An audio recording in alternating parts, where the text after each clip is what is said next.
Endurance Cast. Aqui você tem um conteúdo de qualidade com quem conhece do assunto. Entrevistas exclusivas, convidados especiais, discussões de artigos e muito mais sobre todo o esporte de endurance. Apresentação: Professor Sandro Rodrigues. Endurance Cast. Confira. Salve, salve amigos do Endurance Cast! Estamos de volta para mais um episódio fantástico aqui com vocês. 5 para 6 anos no ar, todas as quartas-feiras, ou quase todas, passando por aqui. Dessa vez, como falo há algum tempo já, num estúdio profissional, trazendo ainda com muita qualidade de imagem também, não além de som. Brunão ali na técnica cada vez. Hoje já teve inovações aí, ele falou que gravou nos esquemas diferentes aí, para dar mais qualidade ainda, mais qualidade do que tinha o Brunão. Não sei como ele vai fazer isso, né? Sorte de vocês, sorte minha também, que esse convidado aqui, a gente tava falando aqui, ele é do perfil da minha esposa, a gente tá falando, né, do detalhista, do planejador analítico, né? Tava falando do perfil disso, que ele falou, não, aí me mandou um briefing completo, qual a temática, super organizado, e eu o executor, né, o tratorzão, vambora que lá a gente discute. Mas o lema aqui é trazer ciência, e eu trago um baita cientista, um cara que estuda e que aplica, né, e que vive o ciclismo. Mais um, hein, batemos o assunto ciclismo, tá predominando aqui, que bom, né? Então eu trouxe aqui o José Dantas, meu grande amigo. Ele vai se apresentar, falar um pouco da capivara dele. Espero que volte aqui para o podcast, porque já estamos repetindo alguns convidados que em 6 anos, né, fizeram história e o pessoal pede. Então vocês que querem que eu traga o Zé numa próxima oportunidade, que eu sei que vocês vão adorar, já clica aqui embaixo e a gente vai falar de muita coisa legal sobre o ciclismo, porque ele tem experiência como atleta, como treinador, experiência internacional, tem parte de pesquisa, de pesquisador, de professor também. Fala, Zé, muito obrigado, meu irmão, seja muito bem-vindo ao Endurance Cast. E fala com o pessoal, começa baixando sua capivara um pouquinho, falando um pouquinho do que você acha importante, que o papo é longo hoje. Fala, Sandrão. Primeiramente, quero agradecer demais o convite, cara. A gente sempre, desde quando a gente pedalava junto lá no Swiss Park, até as nossas conversas, a gente sempre trocou bastante fichinha junto. A gente sempre conversou sobre muitas coisas, mas não tinha uma oportunidade formal da gente falar, sentar, bater um papão assim. Eu me sinto lisonjeado, até porque eu tenho visto alguns dos seus podcasts e você tem trazido pessoas massa aqui, muito legal, como por exemplo o Fernando Catanho. Se você não, acho que você não sabe esse detalhe, mas o Fernando Catanho, acho que nem lembra de mim, mas ele foi meu professor, porque quando ele estava fazendo mestrado na Unicamp na bioquímica, eu era aluno na educação física na FEF. Então ver ele falar e ver que as coisas batem é tão legal, dá assim, é uma realização. Então eu gostaria muito de agradecer a oportunidade pelo espaço de poder falar aqui. E fala um pouquinho de você, Zé. Minha carreira, cara, eu comecei como pesquisador, né? Quando eu comecei na Unicamp, eu fazia pesquisa, trabalhava lá e queria pesquisar ciclismo. Depois eu fui migrando, fiz o mestrado, fiz o doutorado. Eu tive a oportunidade de fazer todo o doutorado na Itália, né? Que me aproximou do ciclismo. Mas nesse meio tempo eu fui migrando, eu fui deixando de ser um cara que produzia para ser um sport scientist. Porque eu percebi que o meu dom, além do esforço de estudo, uma coisa que vinha natural para mim, era ver o fenômeno do desempenho de forma holística, e que eu tinha facilidade de fazer essa ponte para diminuir esse abismo entre ciência e prática. Então, isso foi criando um caminho para mim, e aí virou uma carreira que ainda está no caminho, estou desenvolvendo ela, mas que eu sou já completamente realizado, além de ter coisas a realizar, porque eu comecei trabalhando com ciclismo no Brasil, tive atletas profissionais que eles fizeram um grande resultado, William Chiarello, Renato Ruiz, Felipe Fossati, uma galera aí que você deve ter ouvido de nome no ciclismo, um pessoal importante, até os Master importantes também, de Pan-Americano como Geraldo Bandotti. Treinei gente que deu resultado, que me ajudou a me realizar também. E depois, indo para fora, eu acabei me envolvendo com o ciclismo de base, formei caras que estão que passaram pelo ciclismo profissional, por exemplo. O mais recente que fez segundo numa etapa do Giro de Itália foi Alessandro Verri. Um pouquinho também participei da fase inicial do Antônio Tiberi, que hoje está na Bahrein. Então, tem uma galerinha, fui criando. E, assim, o cume do negócio até o momento, porque eu ainda tenho coisa a desbravar, foi quando eu fui coordenador científico de toda a Federação Ciclística Italiana. Então, eu era o Head Sport Scientist. Eu era responsável por fazer a conexão entre a parte da comissão científica e transferir as análises da comissão científica para a prática e dar todo o suporte a todas as 15 disciplinas do que tem de cut edge, de ponta, de conhecimento de ponta que está na literatura, avaliar o que dava para transferir, o que é era aplicável, né? o que é realmente aplicável, e implementar e melhorar os processos lá. Então, essa foi uma experiência incrível. E além de toda essa parte técnica, eu sou o cara que é apaixonado por ciclismo. Eu nunca fui atleta de elite, mas quando eu subi em cima da bicicleta a primeira vez, já com 24 anos de idade, 22 anos, desculpa, que eu pedalei, que eu senti o vento no rosto, eu me apaixonei pela bicicleta. Aquilo ali passou a fazer parte de mim, e de lá para cá eu fui construindo essa carreira. Que legal, sensacional. Então dá para ver que você transitou entre Brasil e Itália aí, né? Desde a formação até os seus trabalhos. E hoje, atualmente, o que você faz atualmente? Você tá aonde? Você tá híbrido ou você tá aqui no Brasil ou você tá lá? Te peguei no pulo aqui de folga. Eu tenho um modelo híbrido. Eu estou transitando entre Brasil e Itália. Eu morei um período lá quando eu estava na federação. Agora eu dou uma consultoria, mas tenho vários atletas lá. Dou suporte a equipes de base, principalmente lá. Tenho muita conexão com o ciclismo profissional. Às vezes dou alguma consultoria para alguns colegas que estão a gente troca fichinhas sobre problemas que tem lá. Então, eu estou com um pezinho lá e um pezinho aqui. Aqui eu estou trabalhando para a consultoria Saga, que é o pessoal do ciclismo que a gente tem uma turma, tem uma filosofia muito legal, que o treino tem que ser sistematizado, mas ele tem que ser legal. Então, a gente tenta fazer esse equilíbrio, é uma filosofia do grupo. Eu gostei da filosofia do grupo, fui convidado por um ex-atleta meu, o Renato Ruiz, e eu trabalho como head coach do time Saga para prescrever treinamento para a galera aqui no Brasil, que a gente tem assessoria online também. Então, eu estou com um pezinho aqui e um pé lá. Ah, legal. O Renato é um grande amigo também, né? Um cara do bem, tá sempre por aqui, por perto. E é isso aí. Eu me identifico muito com você. Esse lance de só ficar atrás de uma mesa não é minha praia, não. Mas eu também não gosto do empirismo e de sair ou pedalando ou aplicando, fazendo as coisas sem saber o porquê das coisas. Então eu sou muito parecido com você. Já falando de coisas que você estuda, trabalha, alguns temas que a gente até identificou, essa relação de peso no ciclismo, né? Para falar de peso-potência, para falar de um pouco de potência, de watts. A relação do peso no ciclismo, uma vez até que a gente está gravando pós Tour de France, né? Então, assim, eu entro em depressão, né? Porque, assim, eu não consigo gostar de assistir mais nada por uns 6 meses, né? Que você fica tão mal acostumado, né?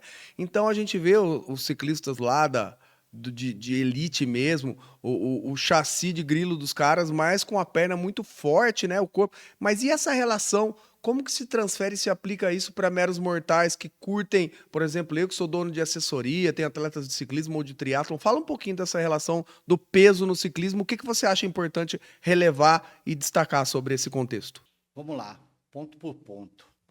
Primeiro, no alto rendimento, falando em alto rendimento, tem alguns esportes, como ginástica, etc., que são peso dependente. Ginástica rítmica, não tem o que você falar. Não tem o que falar. Não dá para romantizar. Elas são peso dependente. E o ciclismo de estrada é uma delas. O que acontece? É claro que você tem que tomar o devido cuidado para que direcionar essa perda de peso não vire um problema de distúrbio alimentar, o cara não fique doente. Tem os limites que a mamãe natureza coloca para você que você tem que respeitar. Mas romantizar que ele não é esporte, que ele não é peso dependente é uma mentira. Assim como a corrida, né? Exato. Aí o que que acontece? Você chega a um determinado ponto em que, principalmente quando você está lá na ponta, lá em cima, e assim, tem dados surreais que o pessoal assusta, dos quais eu estou habituado. Então, quando você chega no pico, lá no topo da pirâmide com os caras, assim, na vírgula, é a diferença entre o cara tá ali em segundo colado e ele tá 3 minutos no próximo Grand Tour. Deixa fora os outliers entre outliers, fora de série entre fora de série, que nem o Van der Poel, Pogacar. Tira fora esses caras. Os outros, para chegar... Isso. Então, assim, eu tava no Science Cycle e o cara falou que todo o World Tour, profissional World Tour, ele é um unicórnio aeróbico. O que é um unicórnio aeróbico? É um animal que não existe, cara. O unicórnio é um animal que não existe. Então, você imagina a capacidade aeróbica de um World Tour. Então, os marginal gains, os detalhes, as vírgulas, definem. Porque todo mundo lá, quando tá, é peixe graúdo. É isso. Então, o ciclismo, e mesmo aqui no Brasil, quando você chega no topo, o ciclismo é peso defendente. A gente só tem que tomar cuidado porque tem gente que pode chegar a um determinado peso e tem gente que não tem o perfil. E forçar isso cria o problema. Agora sim, colocando em termos, esportes nem sempre é saúde. Alto rendimento, o cara depende do contrato, o cara tem que chegar. Então, se ele tiver que chegar no peso, como aconteceu com a Pauline Prévost, quando ela ganhou o Tour, ano passado. Se ela tiver que chegar ao peso para chegar no dado, ela vai chegar. Ela está ganhando milhões, ela ganha massa muscular depois, ela ganha o que... ela faz o que ela precisar, porque ela vai ter dinheiro para isso. Agora, sim, no caso do amador, forçar perder peso, massa muscular, que é importante para a saúde na velhice, no meu ponto de vista, para ganhar desempenho numa coisa que você vai se realizar, não vai ganhar nada em termos financeiros, que te dê suporte depois, é um risco desnecessário. Eu sei que todo mundo quer se realizar, algumas pessoas sabem, porque quando você vai trabalhando com a capacidade aeróbica, às vezes você pega o dado e você olha, nossa, se você chegasse nesse peso, chegava nesse VO2 relativo, esse absoluto ia ser mantido, apesar de perder um pouquinho aqui, você ia chegar lá. E aí cria o sonho. Aí, às vezes, o cara se submete. Então, a gente tem que ter muito cuidado para onde a gente direciona os nossos amadores, porque quando você vai pensar num amador, você tem que ter o mesmo cuidado que você pensa no cara do alto nível, mas você tem que pensar na saúde dele também. Aquele cara ele vai envelhecer, aquela massa magra que ele vai perder vai fazer falta, destruir um tecido rico para chegar no peso, quando você não vai ganhar um Tour de France, entendeu? Aí é da cabeça de cada um. Se o cara quer aquilo para a realização dele, ele tem que pensar se ele quer enfrentar aquele desafio ou não. Mas eu não sugiro esse contexto para amador. Agora, para o profissional, o cara tem que chegar no peso para ele poder chegar lá. Recentemente, tem aparecido, romantizado uma ideia, porque o Peter Léo, cara, não sei se você conhece o Peter Léo. Peter Léo é um cara... Falar o orientador dele, você já entende que é o cara, Inigo Murrica. Sim. É o orientador. Você vê ele apresentando, conversa com ele, trocando fichinha, você já percebe quem é o cara e o dedo do orientador dele. É um fenômeno. É muito legal conversar com ele. E ele formou um índice que chama Compounded Score. Já ouviu falar desse índice? Não. Compounded Score é um índice onde você pega aqui, ultimamente, na verdade saiu em 2019, eu já uso desde 2019. Filho da pandemia. Compounded Score é um índice que você pega o recorde de 5 minutos absoluto do cara e o relativo por quilo de peso, Tá. que tem ligação com o VO2 máximo do cara, Sim. com a capacidade aeróbica máxima, porque você sabe, não é só o relativo que importa para a subida. Isso. É claro que você tem dois caras do mesmo peso e o cara tem relativo maior, ele tem vantagem, porque provavelmente, por consequência, ele já tem o absoluto maior. Sim. Mas no planão, na hora de rolar, até por inércia, o cara que tem o absoluto maior, ele roda. Sim. Mais fácil. Então, o Compounded Score, ele faz um equilíbrio, se multiplica o recorde de 5 minutos dele, Tá. recorde de 5 minutos dele, multiplica o absoluto pelo relativo. Aí ele vem em watts ao quadrado por quilo de peso. Romântico, né? Porque quando você tem essas duas variáveis, você resolve esse problema do peso, que você fala assim, não, então se eu não posso descer porque eu não consigo mais emagrecer, eu vou ganhar watts nos 5 minutos, Isso. porque aí o meu compound score vem alto e esse índice, ele te dá o equilíbrio que você tem para você desempenhar tanto no terreno plano como no Quanto não. terreno de subida, entendeu? Quanto mais alto esse Sim. índice, tem um ponto de corte na literatura, não vamos entrar nesse detalhe, mas quanto mais alto esse índice, mais você está predisposto a fazer pódio, a desempenhar bem em vários terrenos. Então a gente pensa assim, né? Não, vou ganhar massa muscular, vou aumentar o meu recorde de 5 minutos, vou treinar para aumentar os meus 5 minutos e vou aumentar meu compound de score. Então não importa o meu peso, é só aumentar meus watts nos 5 minutos. Só que aí, quando você vai sendo treinado, que você está no nível que você já está muito bem treinado, ou quando você está lá em cima, 5 minutos está ligado com o VO2 máximo. Sim. Qual é a margem de ganho que você tem no seu VO2 máximo depois dos 20 anos? Mínima. Uhum. Então é ilusório você. Treinado ainda? Treinado, é mínima. É, então, você pega um sedentário e tu é outro papo, né, cara? É ilusório É. você falar assim, eu vou aumentar minha capacidade Não de vai, 5 é, minutos a um pouquinho. ponto de equilibrar. Não dá. Então, definitivamente, ciclismo, você tem que tomar cuidado, principalmente com o amador, para que não crie Ou seja, é mais distúrbio fácil alimentar. mexer na outra ponta. E a outra ponta é o peso. Exato. Ciclismo, ele é um esporte peso dependente. Você tem que tomar cuidado para quem você fala isso, com quem você indica e você força a chegar no peso, como a relação amador-profissional, mas ele é um esporte, definitivamente, é um esporte peso dependente. Perfeito, Zé. E assim, quando a gente fala do amador também, eu acho que essa relação também é parecida até assim. Você não pode. Você matou a charada ali, né? Você não pode interferir na sua saúde. Mas eu brinco e falo assim, ó, e dá até pra gente, tipo, com o amador, que não tem todo esse contexto, você mensurar isso. Eu falo que você tem que ser o mais magro possível desde que você não perca força.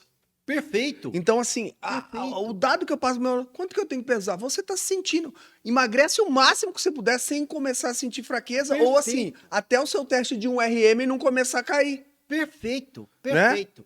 Quando que é o momento? O momento quando o seu watts por quilos começa a cair. Porque, assim, tem uma relação entre o absoluto, principalmente quando você é um cara mais musculoso, tem uma relação da tua área corporal com os watts que você produz. Então, é natural que quando você perde um pouquinho de peso, o seu absoluto diminui um pouquinho. Os seus watts com absolutos. certeza. Mas desde que o seu watts por quilo esteja subindo, Perfeito. Relação peso-potência. isso é tão intrínseco que você vê no alto nível, quando você está trabalhando lá com o Marginal Gains, a gente decide se o cara ele vai para a prova, dependendo do perfil da prova, 1 quilo acima, 1 quilo abaixo. Porque nem sempre perder peso, nem sempre perder muito peso, é sinônimo de Isso. desempenho. Porque às vezes, por exemplo, você está numa Isso prova aí. mais plana, mais rolling. Aí o que que acontece? Você imagina, você tem uma mesa plana. Vamos falar que você... o maior desafio do ciclista é vencer a resistência do ar, não é? Sim, perfeito. É a área frontal. Tanto é que no peso, hipertrofia é um pouquinho chato, porque se o cara fica muito hipertrófico e muito grande, ele não consegue gerar o mesmo tanto de força compatível com a resistência que ele vai criar por aumentar a área corporal. Isso aí. Então, se você pega 2 carrinhos, um de madeira e um de chumbo, e você empurra os dois numa mesa plana, onde só a resistência do ar freia o carro, quem para primeiro, de madeira ou de Madeira. chumbo? De madeira. A mesma coisa acontece com o escalador. Isso O aí. escalador não vai na fuga, por quê? Porque ele é tão leve que ele funciona como um paraquedas, um balão. Então, nem sempre perder mais. Então, lá no alto nível, a gente mede assim, manda 1 quilinho a mais. IMC um pouquinho mais baixo, um IMC um pouquinho mais alto. E é muito legal porque a gente que é apaixonado por isso, trabalha com atleta de ponta também, mas que pratica, e mesmo sendo pangaré, a gente consegue viver e sentir isso quando a gente volta Tipo assim, depois do Ironman que eu fiz em Cozumel, eu aumentei 13 quilos. Nunca tinha acontecido isso. Então é assim, você consegue viver isso. Fala, nossa, como eu subo arrastado. Pô, mas eu nunca desci assim, né, cara? Exato. E a hora que eu embalo, eu entro na inércia, que gostoso que é, né? Exato, Nossa, eu posso exato. abrir minhas costas aqui no vento, que ele vai me empurrar. Exato. Também, por outro lado, se eu pegar ele de frente, eu tenho que ficar escondidinho. Então, assim, acho que isso é importante do que você falou da gente ser tão apaixonado pela prática conexa com a ciência. E nesse contexto, vamos falar um pouco sobre a força no ciclismo, né? Porque a gente fala de força no ciclismo, a gente discutiu em off, tanto no treinamento de força, mas principalmente para quem está nos escutando, Zé, porque tem muito pesquisador, muito ciclista que nos ouve, mas também tem a galera que é praticante, então a gente tenta às vezes simplificar para complicar, né? Então, começa do básico, falando sobre essa relação peso-potência, sobre potência é força vezes velocidade, o contexto de força no ciclismo, como você pode sintetizar para a gente? No último Science Cycling, não, o último não, que foi esse ano, eu não estive, infelizmente, por não conseguir bater a agenda, não estive. No penúltimo, eu apresentei, porque isso aí foi sempre, teve sempre muito dentro do próprio triatlon, lance do Big Gear, tal. Então, eu tive a possibilidade de fazer uma síntese dos artigos na literatura, porque esse é um ponto que sempre me intrigou muito, né? Essa relação força, aplicação no ciclismo, porque tudo depende como é que você vai conseguir aplicar força no pedal. Quanto que você consegue, de quanto você ganha no RM e aplicar lá para melhorar teu torque, ou quanto fazendo Big Gear você... Então, tinha uma incoerência dentro dos estudos, e eu fui meio que resolver essa incoerência para a galera na prática. Então, o que eu fiz? Eu fiz uma revisão, separei por modelo de protocolos, como é que os caras faziam, por intensidade, por cadência, e o que a gente chegou nessa síntese aí, um meio applied síntese que eu apresentei lá. O Big Gear, aquele tradicional que você vai no FTP com cadências abaixo de 40, 50, você não consegue aumentar torque eficientemente no pedal, você não transfere. Para a coisa dar certo, ou você tem que usar alta intensidade ou cadência acima de 60 RPM. Certo? Certo. Se você for optar por Big Gear, eu prefiro mandar você para o treino de força máxima. Eu mando você de treino de força máxima, porque não... A grande sacada do lance do torque, é que não é o torque em si, porque torque, ultimamente a gente tem visto o torque aplicado. Torque, quando eu falo torque, é a força aplicada ao pedal, que a gente, como é movimento rotacional, a gente fala torque. O torque em si você usa muito pouco em relação à tua força máxima. Você fazendo o máximo, um sprint, você usa nem 50% da tua força máxima. E quando você está rodando, é mínima. Então, assim, você tem que ganhar muito peso. É praticamente impossível ganhar para você ter um real efeito. Sim. Mas a mudança molecular que você tem dentro da célula muscular, que ela fica que nem um carro carburado. Você tem o carro carburado e passa ele em injeção. O carro carburado, para fazer a mesma quantidade de cavalos de potência, ele gasta mais combustível do que o carro injetado. Sim. Quando você vai para o treino de musculação a longo prazo, é claro que para o sprint você melhora o pico máximo e a força aplicada te ajuda nisso. Mas no rolar, na parte da aplicação de torque, é a eficiência da célula tipo 2 que migra para ficar mais parecida com a tipo 1, que melhora a capacidade oxidativa dela pela mudança molecular dela. É como fazer o carro carburado virar injetado. Isso. Você produz mais watts com menos uso de oxigênio. Então, não é a força em si só. Que também é um sinônimo de economia já, né? Exato, mas as mudanças moleculares é diferente da corrida. Na corrida, não. O ciclo, alongamento, curtamento, tudo isso, a pliometria, tudo funciona mais. Mas no ciclismo, essa relação é um pouco diferente. Inclusive, quando você vai ver lá os últimos estudos, inclusive um deles é do Peter Léo, junto com outros coautores, você consegue ver que quando o desempenho cai no durability, que está na modinha, agora fala durability, exatamente, que é a resistência, é a cadência que cai, não é o torque.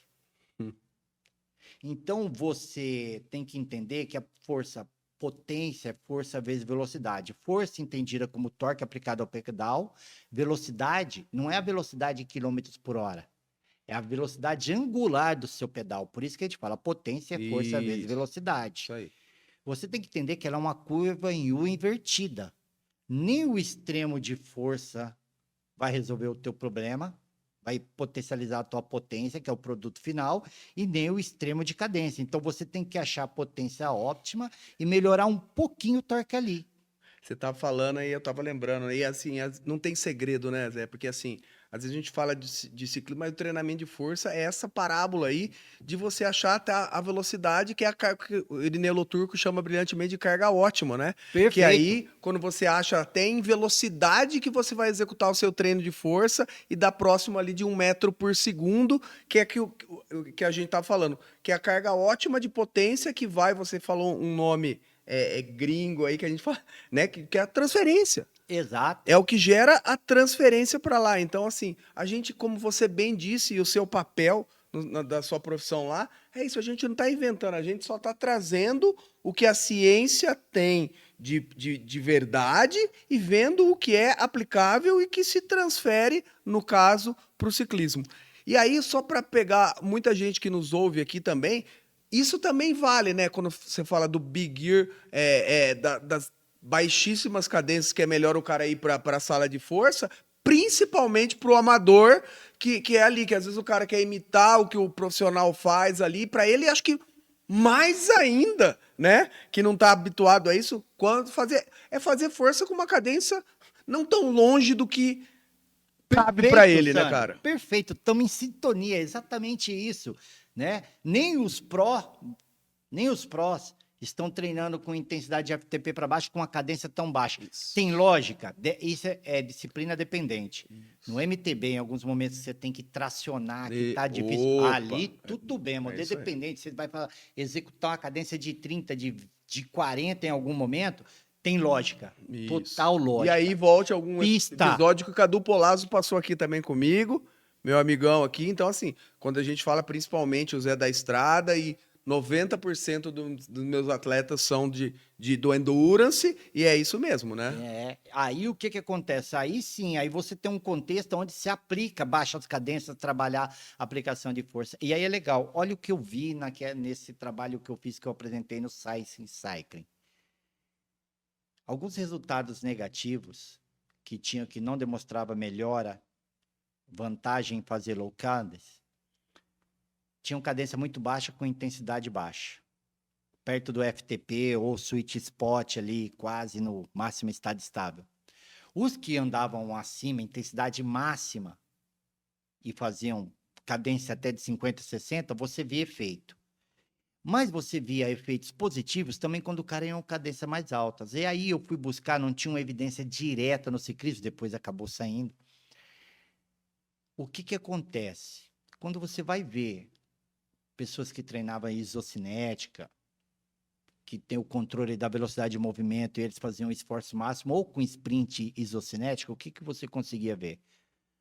Quando o cara treina em baixa cadência, nem sempre você melhora a aplicação de força em alta cadência, porque tem o fator neural.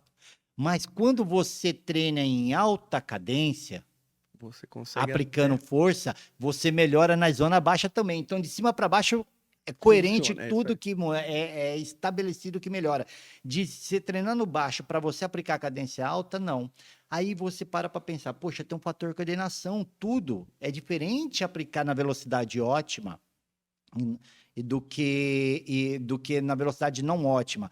Tem tudo a ver com o treino de força, porque também, não necessariamente, força máxima tem o rate force development, o ritmo de aplicação de força é igualzinho. Tanto Zé, que assim, o que a gente aplica e tem estudado, legal até a gente trocar sem combinar nada, você matou a pau. Então esse contexto é assim, para quem que eu treino força máxima, né, ou força pura? Tem gente que pegou no meu pé, né, porque eu viciei de acordo com o professor de falar força pura. Então tem força impura, mas a gente fala a mesma coisa. Mas assim, se o cara tem a força máxima apurada, vem com um longo lastro, praticamente é só potência. Eu trabalho num trabalho, então assim, você pega o cara principalmente o amador, o fraquinho, que não tem adaptação neural para transferir isso. Então, assim, se você melhora a força máxima dele, você vai melhorar a potência também. Vem por consequência. Isso. Agora, o cara que tá com a gente, que só parou num período transitório para tirar a carga, dar uma aliviada, força máxima nada. Eu fiz isso quando eu fui medalha de ouro nos Jogos Paralímpicos com a seleção de futebol dos cegos em Londres. É assim, é um treino a cada 21 dias para uma manutençãozinha ali e é potência o tempo todo, né, cara? É por aí também? Às vezes pode se diversificar um pouquinho, mudar o estímulo. Ou faz pro cara um fazer PPA, um workout. contrastezinho ali junto, Isso, né? mas é perfeito. E aí é interessante você ver, porque no ciclismo tem essa ideia da cadência baixa, porque aquela sensação de força aplicada ao pedal dá a impressão que se melhora a força, quando não é aquilo que vai fazer mudar a curva melhor. Tem que tomar um cuidado, porque a gente sempre fala de especificidade e às vezes acha que o cara tá sendo específico só porque ele tá com a bunda sentada em cima da bicicleta, mas ele desespecificou O gesto pela a cadência, velocidade então angular. sai, volta lá pra força e vai agachar, que é muito melhor, não é isso? Exato. E aí, olha que ponto legal. Na literatura você vê que se você desce de 10%, a cadência do cara já é considerado low cadence. Olha. Cadência baixa. Assim como 10% acima da cadência óptima do cara. Sim. É claro que você não vai pegar o cara que treina 95 descer ele a 60, mas se você desce a 70, 75, beleza. plausível, tá dentro da range, funciona. Mas a gente está alinhado, é exatamente isso, cara. Que legal. Exatamente, tô ficando assim, bem muito legal. feliz, cara.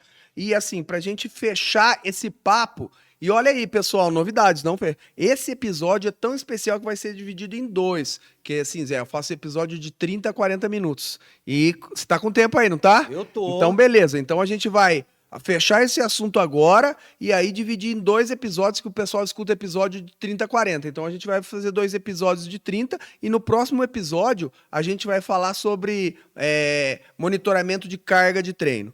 Mas para fechar esse papo nosso desse primeiro episódio, o pessoal já voltar para o segundo, você captou a minha mensagem, né, Brunão? Voltar para o segundo...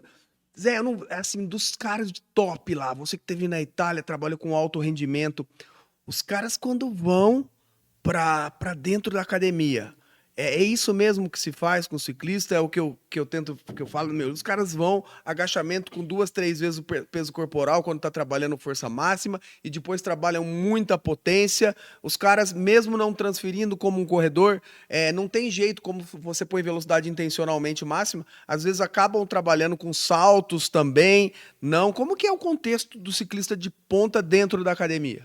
Cara, eu vou falar uma coisa para você antes de falar como que é dentro da academia. Eu sinto decepcionar um pouquinho você, mas é muito heterogêneo. Tem estudos demonstrando claramente isso, que investigou. Tem uma grande parte dos prós que os caras não treinam força. Dos prós, treina força na bike específica, mas não vem para academia. Tem bastante gente que treina, mas tem bastante também que não treina, que o cara tá em cima da bike. Então é muito heterogêneo. Quando vem para a sessão, também é heterogêneo. Embora com os trabalhos recentes de longa data aí já do professor Ronestar, está se divulgando muito e todo mundo está começando a entender. Por quê? Porque o atleta, ele corresponde bem ao que ele sente, ele adera ao que ele sente, né?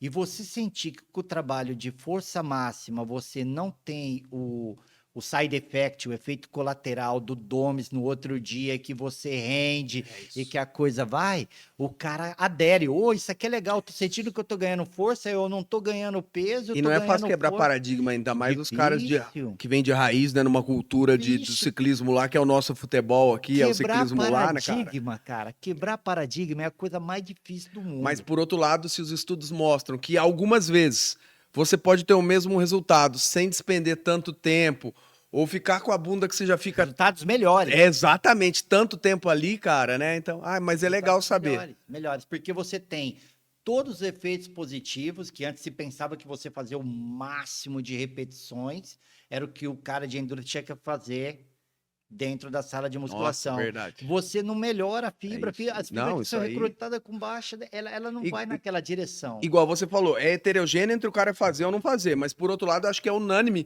que ninguém mais o que se fazia na nossa época de faculdade, né? Série de Não, 30, 50 repetições não, com baixa não, carga, né? Isso não. aí já tá abolido. Isso já É, foi. Isso já mas foi. teve, não teve?